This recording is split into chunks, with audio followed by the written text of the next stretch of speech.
What is reality? What actually happens when we die? And maybe most importantly, how can we prepare for that final moment? Look, these aren't just questions for philosophers. They are right at the very heart of what it means to be human. In this explainer, we are diving deep into Chapter 8 of the Bhagavad Gita, where these ultimate questions get asked and, amazingly, get answered with incredible clarity. So here's our game plan for today. We're going to start with Arjuna's really profound questions, and then we'll unpack this cosmic glossary that Krishna gives him. From there, we'll get into why our final thought is so critical. Then we'll explore the two different paths the soul can take after death, and wrap it all up by looking at the timeless practice that prepares us for that ultimate journey.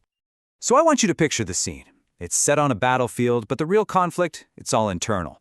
The warrior Arjuna, he turns to his divine guide, Krishna. And he's not asking about battle strategy, no. He's asking about the very nature of existence itself. He's asking the questions that, let's be honest, we all carry around inside of us. He kicks things off with the absolute fundamentals. What is Brahman, this ultimate supreme reality?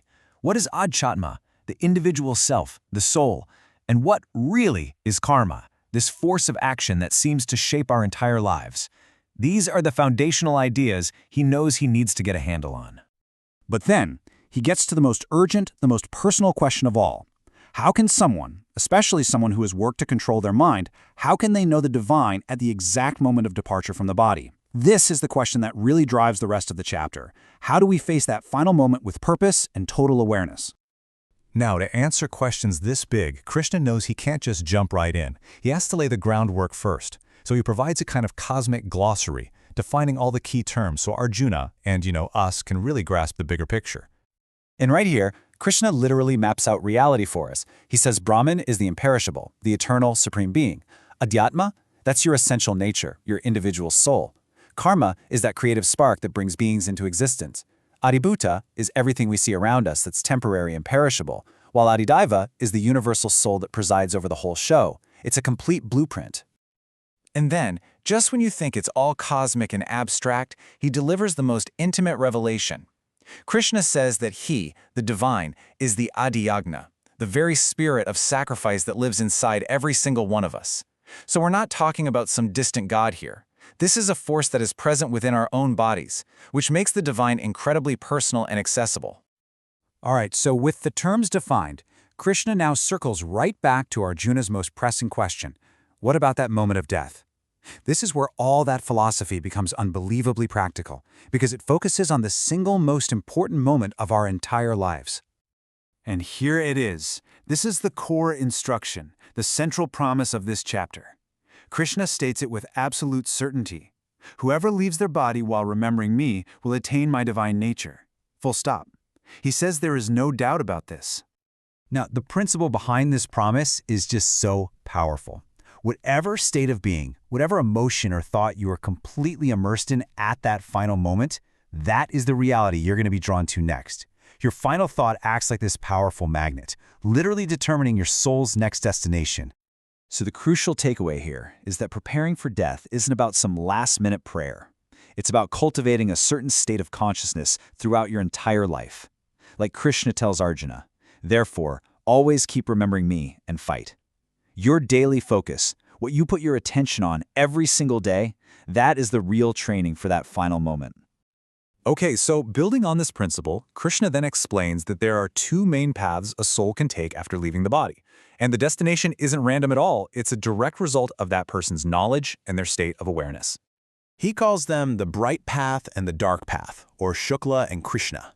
The bright path, which he connects to light, day, and the sun's northern journey. That's for the people who know Brahman. They leave and they don't come back. They achieve liberation. But the dark path, symbolized by smoke and night and the sun's southern journey, that's for those who did good deeds but were still attached to the results. They get a temporary reward, sure, but then they're reborn back into the world. So if the goal is that path of no return, how in the world do we actually get there? Well, Krishna doesn't just leave us with theory. He provides a clear, practical method, a timeless practice for any yogi who's seeking liberation. This is a seriously powerful meditation technique that he describes for that final moment, but it's built on a lifetime of practice.